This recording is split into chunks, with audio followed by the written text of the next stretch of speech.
So my next guest is Jamal Green. He is a former mayor candidate of Chicago. He's an activist, but many of you may know him from his most, I think, viral recent encounter with Roland Martin. What is going on, Jamal? What's up? I'm good. How are you? I'm good. How are you? I'm good. Thank you so much for having me. You was talking some good stuff. I was like shaking my head like, come on, tell them about it. Because we got to get off this plantation. And, you know, we got to make sure that we need to be independent. And that's the reality. And because neither party represent our interests, I don't believe in capping for either side. You know, we can go on through our time and folks are talking about project this, project 2025. We've been living a project since 1619 and before that, and project Jim Crow and Project Redline and Project War on Drugs and Project, you know, we going down the line of the things that are still going on to this day.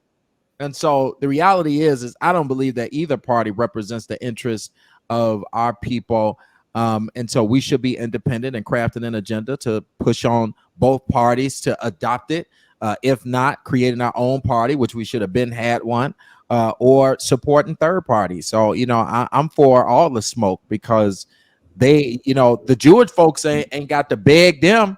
You know, the Asian community ain't got to beg them for an anti-Asian hate bill. We've been getting hate since the beginning of time, and we still ain't got a hate bill for Black people. But the Asian people step up at one time after COVID, they get an anti-Asian bill with a snap of a finger. All other groups of people don't have to care about who is Republican and Democrat because their community's interest is going to be represented. We are the only group of people who get nothing, and yet we cap for the Democrats so much like they care about us. We got to stop it. And speaking of people not getting anything, I really want to get your opinion about this. Yep. California, and I know a lot of people are like, you talking about California again, Sabrina? I'm sorry, California's been in the news a lot the past couple of days. Yep. But this happened just the other day. We got to talk about what happened at the state legislature yesterday. So I shared this and I said, oh shit. California reparations activists are protesting because the state legislature refuses to bring their reparations bill to the floor. They're saying they have the votes. They are demanding a vote or they will not vote for Kamala Harris. So I want everybody to see this. This is what I mean about having demands. So these are the activists that showed up at the state legislature. I want you to hear what they're saying here. Speaking to bring the bills up now. These are their bills. They have their names on the bills. They killing their own bills because they scared of the government. Now, listen, they gonna see this and they gonna get mad at us. They killing their own bills, then they gonna get mad at us. They killing their own bills because they scared of the government. Okay? We don't care.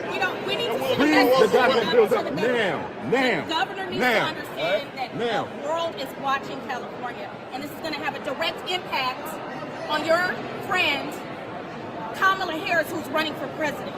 This is going to have a direct impact. So pull up the bills now, vote on them, and sign them. We have We've been waiting for over 400 years. So Jamal, I'm sure you heard about this as well. I have a couple other clips to show about this. What do you think about what she said there about, she said, we will make sure this impacts Kamala Harris as well? It should. Listen, you know, while the Palestinian community was outside uncommitted at the DNC right here in Chicago, you know, they were slapping them in the face, wouldn't even put up a speaker to even speak on it at the DNC. And they stood outside protesting, saying that the delegates were uncommitted because they wanted her to adopt an agenda that, you know, stop weapons from going to Israel. And we should have been right next to them, right? We should have had 1,000 people saying we uncommitted too until we get this a part of our agenda, until we get reparations a part of our agenda.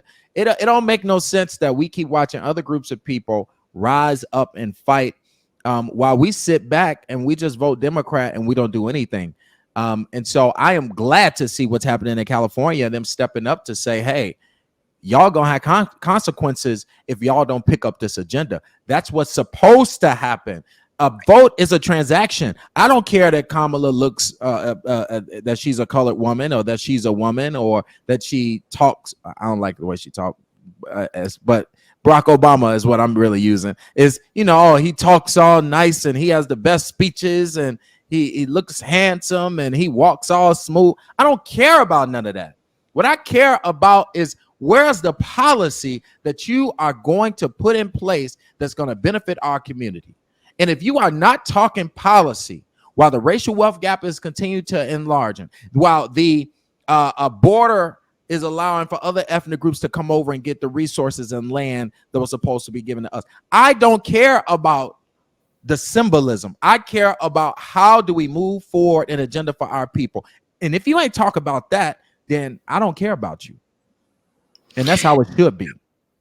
Yeah, and here's another video here I want to show people because they were very vocal here saying, you know, we want the vote.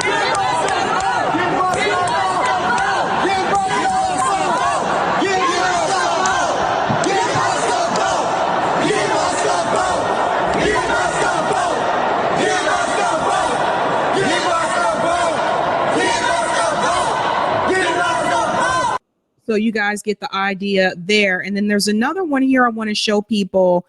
This is actually, so Joan Sawyer, he's one of the assemblymen. It says here he's mocking Black American activists, you know, after they decided they were not bringing the reparations bill to the floor. So watch for him. You'll see him come.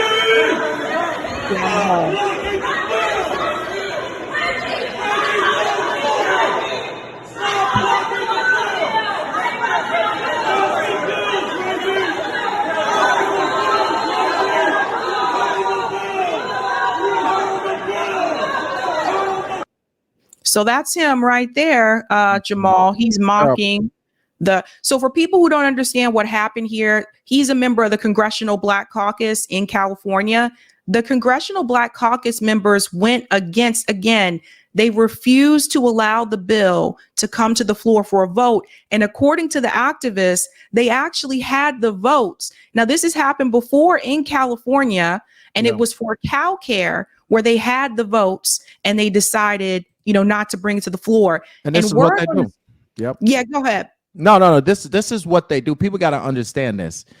When you have, you know, folks in power like Gavin Newsom at the top, you have governors, they will not move forward legislation in the legislature unless they allow it to go forward with the language that they want it to go, the language that they want in the bill. Please understand, this is how it happens. Y'all think that people can just introduce something and the people vote for it? No, it don't go like that. The Speaker of the House, as you would know federally, it works same way in the states where they can control what legislation hits the floor for a vote. And the reality is they're playing into the people and the powers that be with what legislation they want to come out. So the governor, Gavin Newsom, can call down to the speaker and say, hey, don't bring that bill up because I don't like that language. And if y'all ain't changing that language, then it's not coming. And then they go to the floor and they don't allow for a vote. So Democrats always talk this democracy stuff. They always talk Donald Trump is a threat to democracy. They always use these words, democracy, whether it be in fear or in hope.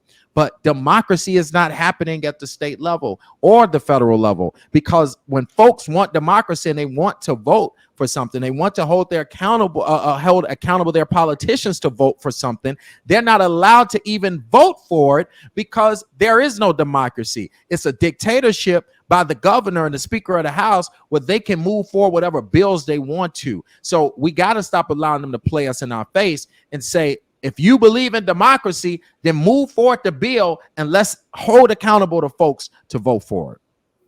That's right. And they named names, and I shout out here to Gia for naming the names. So you guys know who you can point your fingers at. Reggie Jones Sawyer doesn't support Black people. Mia Bonta doesn't support Black people. Jim Cooper doesn't support Black people. And Lori D. Wilson doesn't support. These are the people.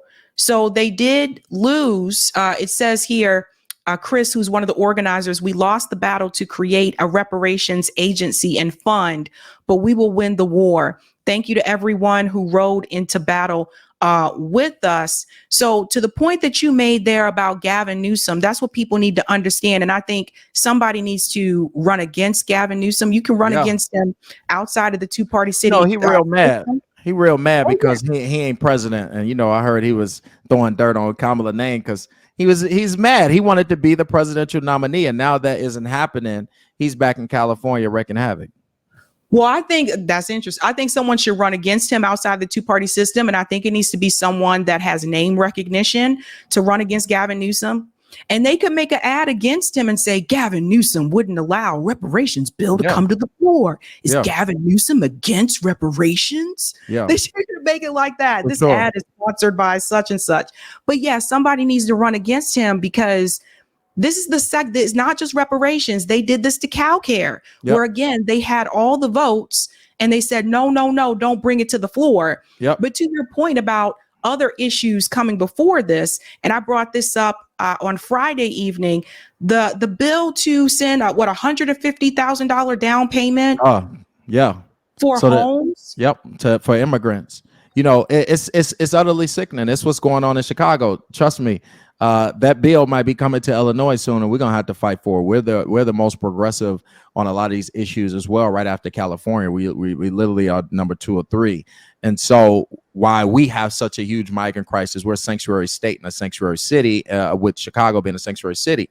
And so, we have folks coming across the border, coming to Chicago, getting instant resources each and every day. We have $1 billion deficit right now in the city of Chicago, while we have spent hundreds of millions of dollars on the city level, $500 million in last year, on the state level, hundreds of millions, the county level. So over the last year, we spent $1 billion on this situation. And yet look at California. Now they spent billions, and now they're about to give them homes to folks that come across the border, while the folks that are right here in the communities that are starving, the homeless people, y'all removing all these homeless encampments out there. Gavin Newsom want to look like he removing homeless encampments. You doing all these different political plays while those very people need the ability to own a home. Those very people need the services that they need. And yet, instead of provide millions of dollars so that you can attack the services of the people, the citizens who have paid taxes and just maybe fallen on hard times now,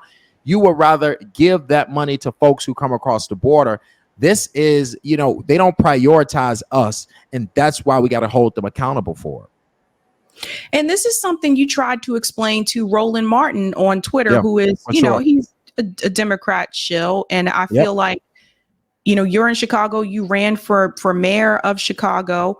There's been a lot of criticism towards Brandon Johnson from people in the Black communities in Chicago, because he's the worst mayor we ever had. Yeah, they're like, where you get all these resources from all of a sudden? I heard the same thing. People don't talk about it as much, but also in Boston, in Roxbury neighborhood, it's happening here too. Right. And the governor and the mayors have reached out to the Biden administration and said, we can't keep doing this. We need help. We need resources, etc. And Black people are mad here too. I think the thing is that people like Roland Martin, I feel like it's not that he doesn't get that. I feel like he's paid not to get that. Of course. Of course. He's a paid Democratic shield. There's nothing that he says that is criticizing or against the Democratic Party, because they don't allow him to. That's how he gets his ad money and able to pay his bills. And so the reality is I'm okay with that. If you want to be a Democratic paid shield, do that. Just leave the independent voices alone. I did nothing to Roland Martin, but utilize my platform to do what I'm doing. I'm not talking about what you're doing. So why are you coming to criticize me and my voice? You know why? It's because they pay him to try to overshadow the independent voices, because they don't want the independent voices who are criticizing both sides, especially the Democratic Party, to gain traction on social media and on media. And so it's up to him to stump on our voices, and they're paying him to do that. You can't stump on my voice because I'm coming strong. And just like I told him, when you get to Chicago, we can have this conversation in person. But when I saw him, he put a woman in front of him and didn't say one word. But the reality is don't play with us, because I'm actually on the ground here and I'm actually doing the work in my communities. And you just sitting on your little TV show criticizing me and everybody else. So we have to understand The independent voices is what matter. If it's not folks like us stepping up to say these things, then you got folks like Roland Martin who gonna act like he speak for black folks and continue to sell us out. We gotta have the independent voices, or you just gonna have to pay shields. Enough is enough for us to be sitting on the sidelines. We need to be in leadership, and our agenda need to be out front for the people and for our people. And you have done a lot for people in the community, because one of the things I knew about you is that you fought against Citibank. Can you tell everybody a little bit about that? Chase Bank. Chase Bank. Yep. So we fought Chase Bank because they're still redlining to this day. And Chase Bank being one of the largest banks in the country, actually the largest bank, worth several trillions of dollars. They were only lending to South and West sides of Chicago 1.9% of the time. We stood up. If you know Chicago, it's very segregated. So where black people are, where Latinos are. It's the most segregated city in the country.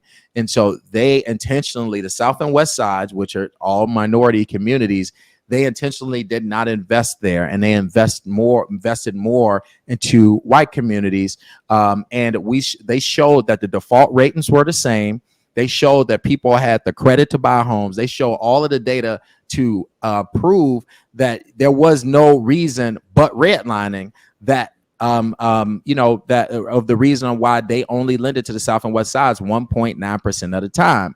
And so Chase, they banned me from every Chase in America. We shut down over 35 branches every day. Just to show Chase, you can't have these branches in our neighborhoods if you don't want to pour money into our communities. And they came to the table and promised $1 billion back to Chicago, and thanked me many months later. But I'm still banned from every Chase. But still, so we can't allow these financial institutions, these politicians that are redlining us with our resources. We gotta step up and stand up against them, and stand on business. And our black men must do that. And I'm trying to lead the way for that. I always have a lot of respect for people that are out there on the ground, that are organizing, the activists, and, not just like on camera, like that kind of thing, because that is where the real work is getting done, you guys. And like a lot of the stuff a lot of the things that happen, you don't see on camera. Like even like we do mutual aid over at RBN, a lot of those things you just don't see it because it's, we're out on the ground and stuff like that. But I think that this is the type of thing that we need to push and promote. And so for me, when I hear people say, well, what do you expect people to do? Are they just supposed to cave to the Republicans or cave? And I'm like, I think you're looking at this again from the wrong perspective, because you are still expecting a politician to come and save you. There you go. Instead of doing the work on the ground and organizing. I think a lot of people just don't want to get their hands dirty and get out on the ground and do the work. That's because they too busy worried about their 9-to-5 job and their comfortable lives. That was the worst thing that they could have done, was mentally enslave us and utilize these little jobs to make us comfortable and think that we got something. It was the worst thing they could have done us, because we became comfortable, complacent, and the racial wealth gap only got larger. And the home ownership rate in our communities have never changed in the last 50 years. It's still the all-time low, and lower than any other ethnic group. So we are literally in a fight for our lives, and we got too many people sitting back comfortable. No, you're not thinking about your kids and the next generations and how they're going to be affected. You too busy trying to figure out how you could just keep on paying your regular bills and not care about anyone else. We got to get out of this individual mindset and be more communal and understand that we have to do what we have to do to fight for our communities and our children and our children's children. And that means that we got to do more, whether that is going out to make sure that we fighting for reparations, whether it's going out to mentor, going on your block and organizing your block club and mentoring other youth. We all have a part to play. Me or be Jamal and go shut down banks, and force them to give back to the community. You can do anything. It's just about doing something. And we become too complacent, and they're able to just give us turkeys and give us a few dollars at the job, and we happy. No, our kids are going to be at a disadvantage if we do not fight for them, and we all need to right now. That's right. All right, Jamal, I know you have a hard stop. I know you got other things to do, but I haven't been to Chicago in a couple of years. I still have to come back, and I have to stay longer than 2 days because last time I was 2 days. No, please come, please come. I'd love to show you around too. And you know, thank you for what you do and the voice that you are uplifting, because we need you know, that independent voice, and we need it to keep uplifting those who are speaking out for us. You know, what you can be doing in your community is you could be building cultural foundation. You could be trying to figure out how we can raise better children and work on us. Get out of this two-party mindset. They do this during campaign season. Right now, we need to be focusing on us. Not a Republican or a Democrat has ever saved you. There's never been a president that has moved forward legislation to change your life.